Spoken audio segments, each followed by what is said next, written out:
Welcome to this freediving basics tutorial. After watching this video, although you will not be a pro at freediving, you will know what you're doing while diving, how to do it safely, and how to do it more efficiently and enjoy it more. Firstly, we will cover how to save someone in case anything happens. This rarely happens, especially when you're diving 5 to 10 meters like you guys do for the researches and the counting and everything.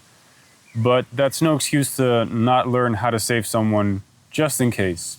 And if something happens, 99.99% of the time, you can save the person and it's not a huge deal. Furthermore, we will cover how to breathe up, how to do the proper breathing technique before diving, what you're doing during diving, and what to do after your dives. As I said, firstly, we will cover how to rescue someone.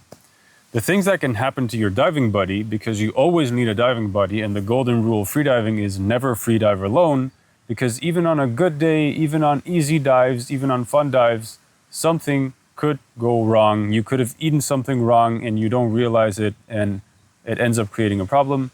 So please do not underestimate the danger of diving alone. So always freedive with a buddy, preferably someone who knows what to do, because if you have someone that doesn't know what to do, it's like diving without safety. A diver can experience a blackout at the surface if they don't recover properly, or they can experience loss of motor control or a blackout underwater. Loss of motor control, also called LMC for obvious reasons, or samba, because you basically start dancing underwater given you have lost motor control, and the diver might start kicking weirdly or like shaking underwater, arms, legs, which is a telltale sign that the person has LMC. Loss of motor control happens because our brain realizes there's not enough oxygen. At that point, it takes control. It shuts off control of your arms and your legs, and therefore keeping all the oxygen that's left for the vital organs you need to survive and have enough time to be saved by someone. Crazy enough, but our body does calculate all that, and it keeps all the oxygen for the lungs, the heart, and the brain, of course. This is the first step, LMC, and then you have the blackout, where you completely shut off, basically faint underwater, and your body is waiting for someone to save you, or to resurface by itself, but that's hardly going to happen.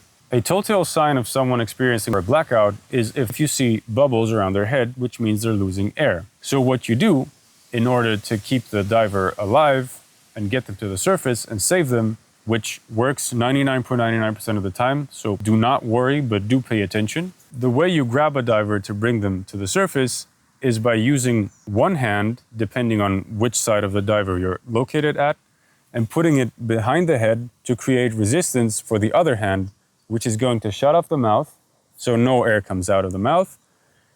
Press on the mask of the diver, so no air comes out of the nose, and then hold them like this and bring them to the surface. Do not worry, you cannot hurt the diver's neck or anything because the body is almost weightless underwater, so there's not enough weight to create neck pains afterwards. And at this point, you're rescuing someone, so it doesn't really matter if they get some neck pain afterwards. Now, you can imagine that if I'm holding someone like this in front of me and I'm trying to swim up, that's not going to be comfortable because I have no space for my legs to kick. So what you do is, as you hold the diver like this, you extend your arms up so you have more space to kick. This way the diver also resurfaces better and you have a better position to keep their face out of the water, which is the next thing you need to do. Once you resurface, you need to keep the diver's face out of the water. The next thing you will do is remove their mask. What we're trying to do here is give a clear sign to the body and the sensors on the face of the diver that there's air around and not water, so they can breathe. So you follow the blow, tap, talk protocol. Step number 1, remove anything from the face. Keep the face free. Do not just let the mask go because you'll probably lose it unless it's very shallow. And then what you want to do is blow in the face of the diver. This way the sensors on the diver's face will realize they're in air and no longer underwater, and possibly already breathe. At the same time, you need to be tapping their face. So blow, tap their face to stimulate and wake up the sensors. The next thing you'll do is talk, blow, tap, talk.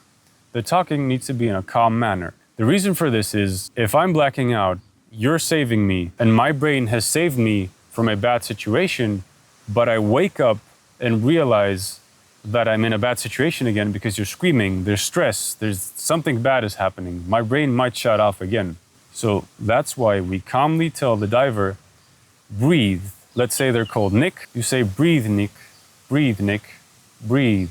breathe, Nick. It sounds weird, but this brings the diver back to consciousness and back into control. So don't worry, because now you know what to do. A good thing to do would be to practice this. One goes down and acts like they're passed away, and the other has to rescue them.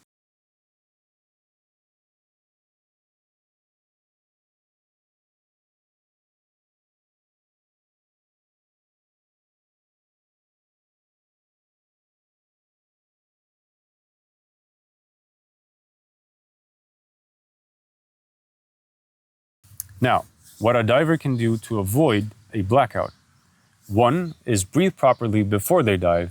2 is breathe properly after they dive when they resurface. There is no golden rule for the breathe out for freediving, but a rule of thumb, breathe out twice the amount of time you breathe in. You breathe in about half a liter of air.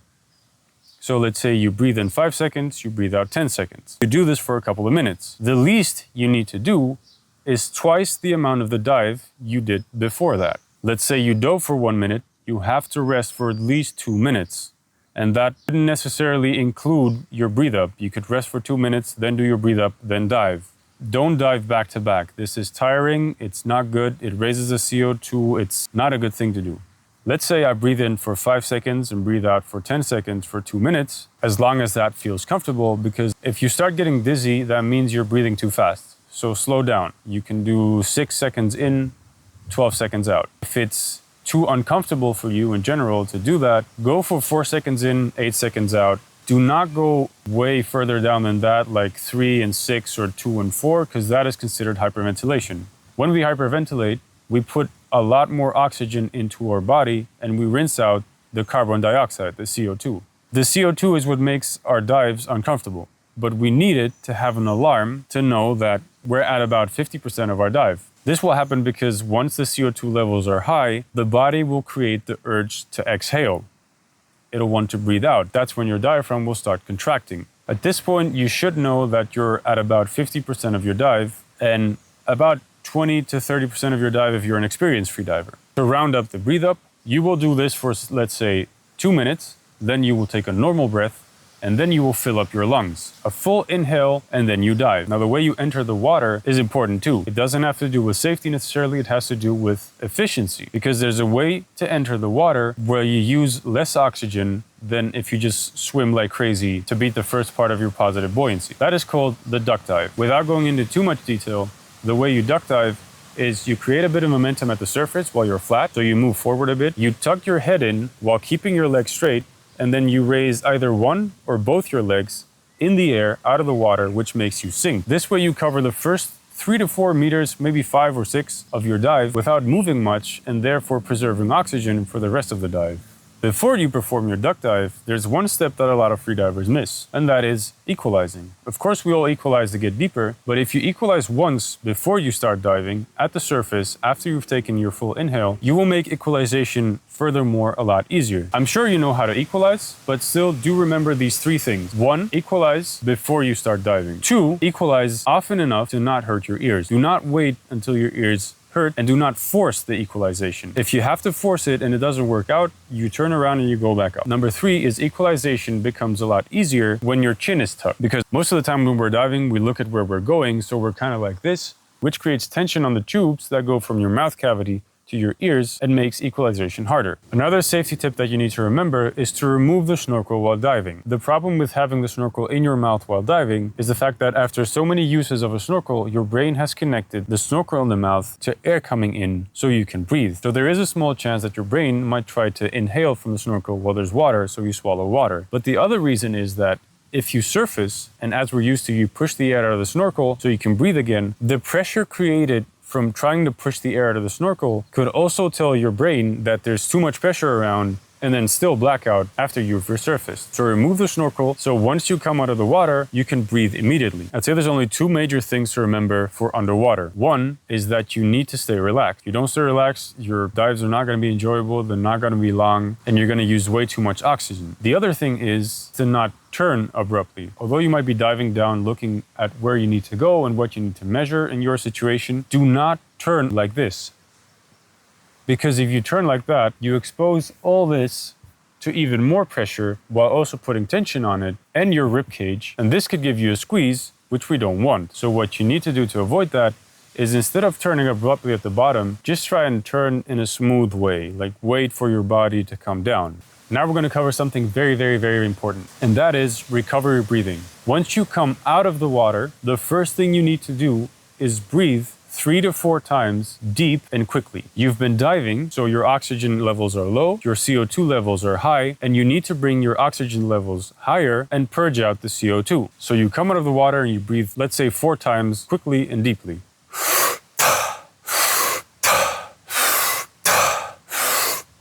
This will be enough to bring your oxygen levels high and bring your CO2 levels low. Now, because my oxygen levels were not low, I did get slightly lightheaded right now. So you see how much effect this has. Please do remember to do recovery breathing after every single dive. Even if it was 3 meters or 2 meters, 10 meters, 15 meters, you come up, you make it a habit. If you make it a habit, you know you won't forget it. You know you will never black out at the surface because your oxygen is too low. Speaking of coming up from the water, do not come up too quickly. The last 10 meters of a diver's dive are where the most blackouts happen. That's because, of course, the oxygen level might be too low, but they also might be ascending too fast. So make sure to ascend in a calm way. If you are able to control yourself and ascend in a calm way, you will calm yourself down so much that your dive will be longer, it will be more enjoyable. You will finish your dive with a good feeling and start your next dive excited to dive again. If you stay down too long and you rush up, this might create a negative feeling about ending your dives, which should be a nice, relaxed feeling. And remember, recovery time is twice the amount you dove. You dove 45 seconds, at least 1.5 minutes of rest. But I'd even say do a minimum of 2 minutes. If you dove for 2 minutes, then rest for 4 minutes. But if you dove anything under a minute, just rest for 2 minutes. Now, as I said, after you do your breathe up or your preparational breathing, you will take a normal breath and then fill up. One major thing that beginner freedivers do wrong is they don't know how to actually fill up their body with as much air as possible. Most people, when asked to hold their breath, they will do this and hold their breath. You've taken maybe about 2 liters of air in, while you can fit a lot more air in your body. To demonstrate, this is a full fill-up.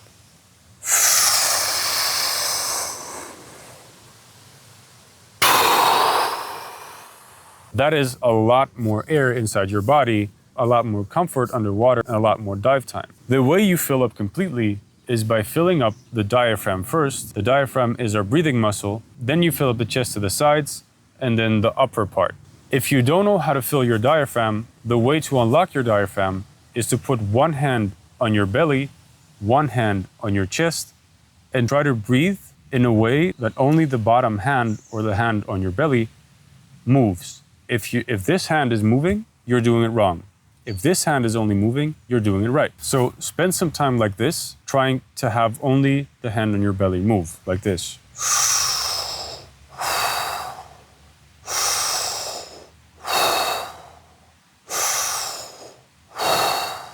Once you have unlocked your diaphragm and you know how to fill it, that's the first thing you will do.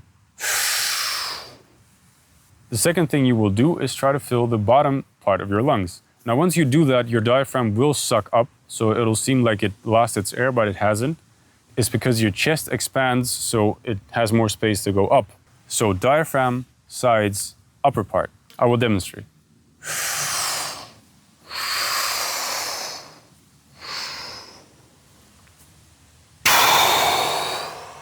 That's a full breath. Again from the side.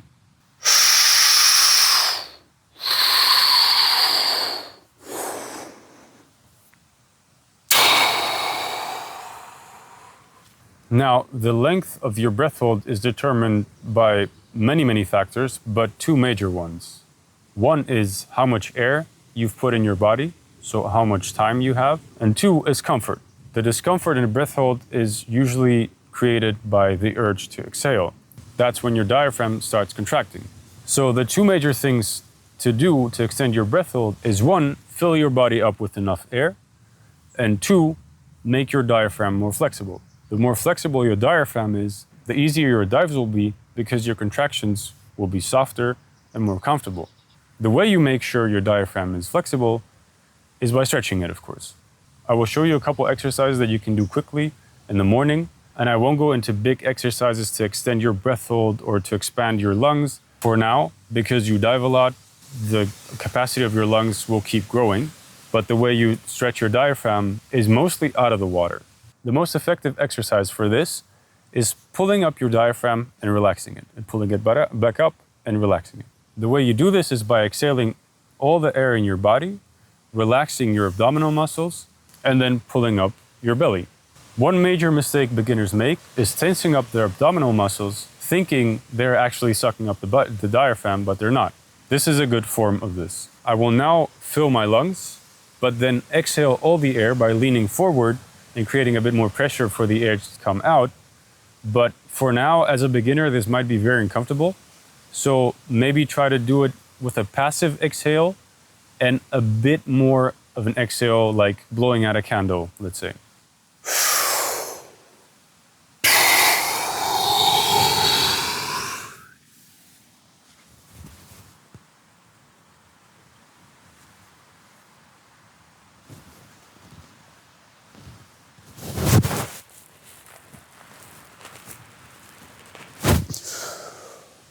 As you can see, my diaphragm goes up a lot. That's because I've stretched it a lot and it's very flexible. As a beginner, this might be difficult, but the main steps are exhale as much air as comfortable. Make sure your abdominal muscles are relaxed and it's not like this. See, this is hard, but if you relax, you can squeeze your belly in. And then if you've exhaled enough air, you'll probably see that this part is kind of sucked in. Once you see this, that is a sign that you're relaxed enough, and then you have to find the muscles that'll pull up your diaphragm. So to demonstrate again, full exhale, relax your belly, suck up. The stretch with this is by simply holding your breath and doing that over and over and over again for 2 to 3 minutes. So like this.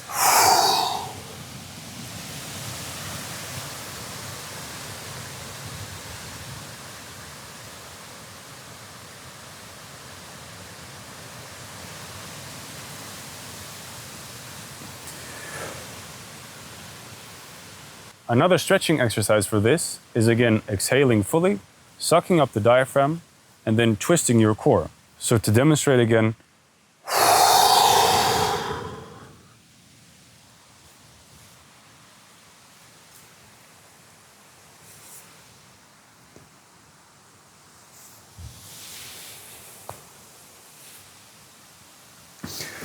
the whole time that I'm twisting, my diaphragm is pulled up, of course.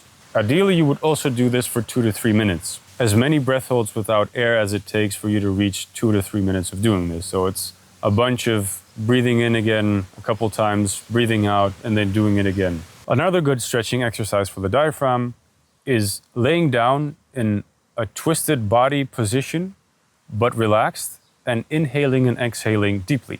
Ideally, you would do this 2 to 3 minutes on each side, and this will stretch your diaphragm and your intercostal muscles. So to demonstrate, you will lay down, bring your knee up, twist it, but keep it in a relaxed position. Then your arm will go like this, your other arm will go on your leg, and you lay relaxingly for 2 or 3 minutes, and you breathe in deeply.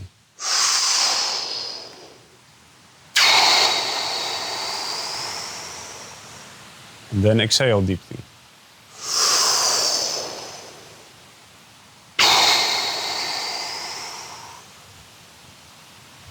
So 2 to 3 minutes on this side, and then 2 to 3 minutes on the other side.